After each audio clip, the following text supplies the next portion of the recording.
Hello guys, welcome back to my channel. I'm your host Chris Davis, and today we're going to do a movie review. This will be for Spider-Man Across the Spiderverse. So before we get started, if you haven't seen the movie yet and you don't want to hear any spoilers, please click off this video and watch the movie and come back and watch the review. If you don't care for spoilers, please continue to keep watching. With that being said, let's get into the review.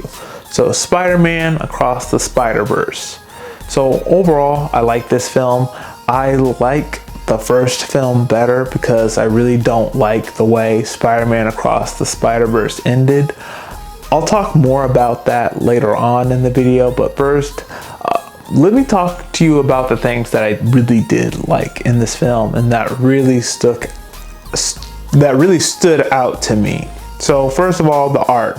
Art was really good. I really liked also how the palettes and hues changed when we had serious dialogue between characters. A really big example was with Gwen and her father, Captain Stacy, when they were talking about her life as Spider-Woman or Spider-Gwen. I really liked that. Other things that I liked were the different cameos of Spider-Man that appeared throughout the years in different mediums. We had the Sam Raimi Spider-Man with Tobey Maguire, the Amazing Spider-Man with Andrew Garfield. We even had, I can't think of the singer's name, but Childish Gambino. He was even in the film.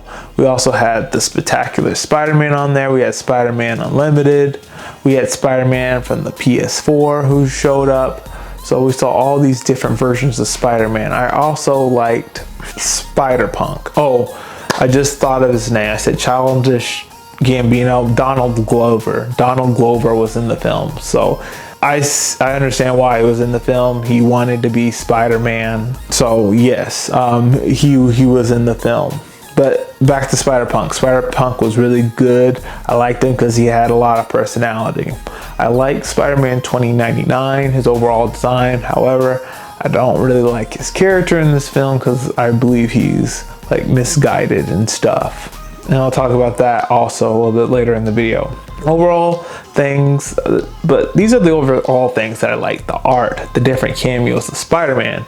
Now, the things that really stood out to me in this film was the main plot and a couple of side plots. So, main plot.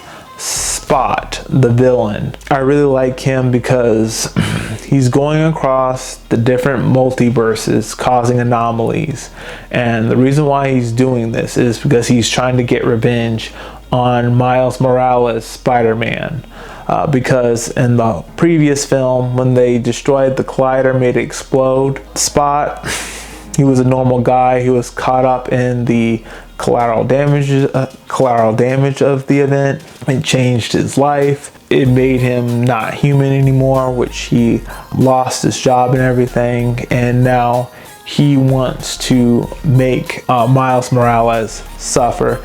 And he also wants to be taken seriously as an A-tier villain. When we're introduced to him, he's a Z-tier list villain. He really is. But once Miles makes a joke that he is a Z-tier list villain, basically calling him villain of the week, that really ticks him off, and now he wants to be taken seriously as a serious villain, and he's going all across the different Spider-Verses, causing anomalies and stuff, and absorbing or destroying colliders and becoming more and more powerful.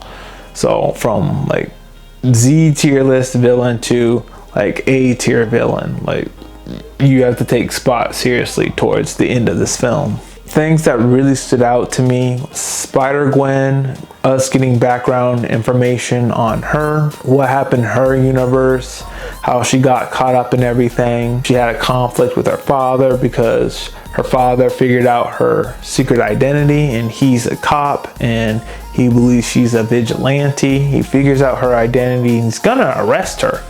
He's gonna arrest her until the other Spider-Man take her take Gwen with them to help them with protecting the multiverse and everything. I also liked middle-aged Peter Parker. We see him again. I really like him. He's a great mentor and father figure to Miles Morales, and I think to the other Spider-Man too. I really like Miles Morales in this film because he's become his own Spider-Man. He's become his own person. He's his own Spider-Man. He's Brooklyn's one and only Spider-Man. He does his own thing.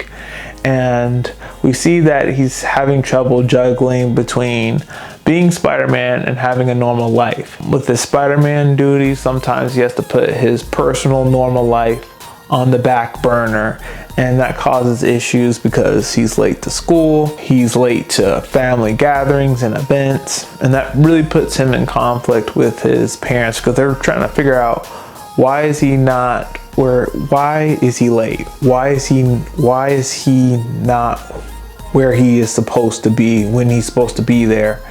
Like, what is he doing that's holding him up, and that's an emergency that he has to abruptly leave with hardly any explanation? And the mother is, she's smart. She knows something is up, something is going on. And so I really like the relationship Miles has with both his parents, but especially with his mom. His mom knows like something is up, and even the dad knows, but I think the mom is kind of closer to like realizing the truth than the dad is. Now, the other thing that really stood out to me in this film was Spider-Man 2099. He looks cool. He's amazing. I remember playing as him and other different versions of Spider-Man and Spider-Man Into the Shadowverse. That video game came out a long time ago. I think like a little over a decade ago. But fun game.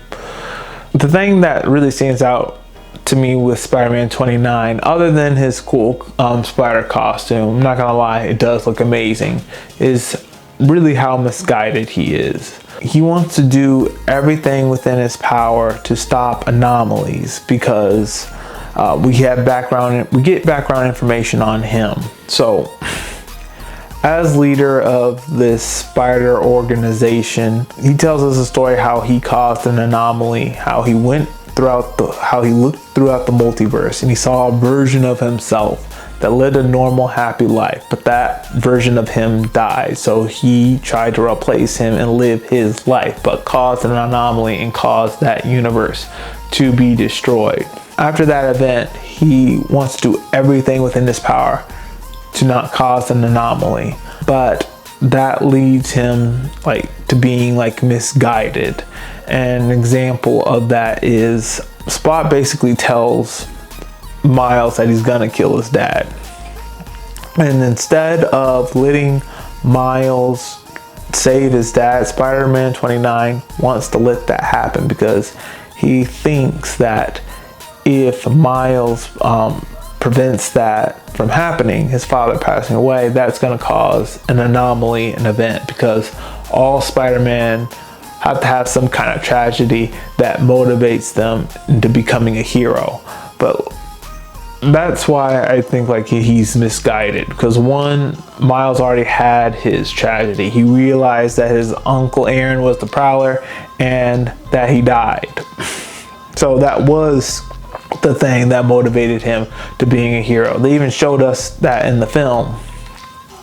But also, I believe Spider-Man 2099 in his pursuit of stopping anomalies, he's kind of falling into destiny. You have to let this thing happen. It's destiny.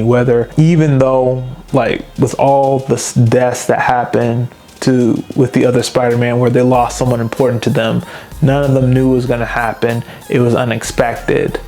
And Miles Miles knows that Spot is going to go after his father. So Spider-Man 2099 trying to prevent Miles from saving his father because it's going to cause an anomaly. To me, it's an argument fallacy, because he already had his tragedy with Uncle Aaron, and Miles, they know that this thing is that his father's going to die and stuff, or they know that Spot's going to try to kill him. It's not destiny. So like they should be able to like prevent it. It's not like something that, it'd be different if like Spot had already killed Miles's father, and then Miles wanted to go back in time and changed it.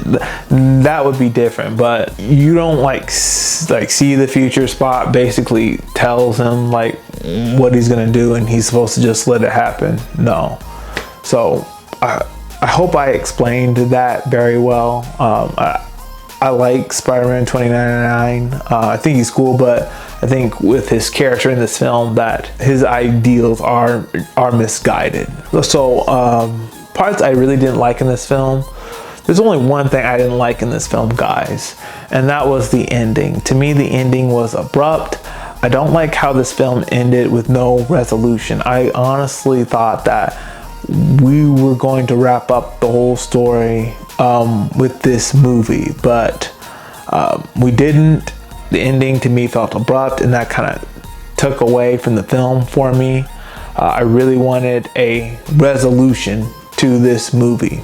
But with that being said, I've talked to a couple of people, and they told me that there's supposed to be another film coming out next March, and I'm happy, and I hope that's true. I hope it's true, because waiting 2 years, or man, I hope it doesn't have another 5 years to get a resolution to this. No way. So a year, I can live with that, but anything beyond that, to me, like, that would be crazy.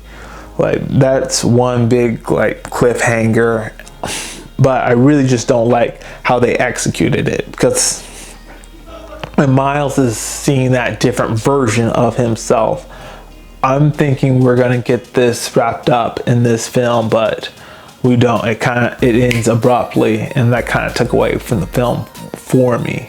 I really wanted a resolution to this, but hopefully it's true that we're getting the sequel like next year. Okay guys, before we close the video, there is one other thing I'd like to add. In the next film that's coming out next March, I really think they should add Madam Web, because she's a huge Spider-Verse character. So hopefully in the next film they add her, Madam Web. All right, that's all we have for today. If you liked what I had to share, please hit the like button, hit subscribe, share this video with all your friends, and all of you have a great day.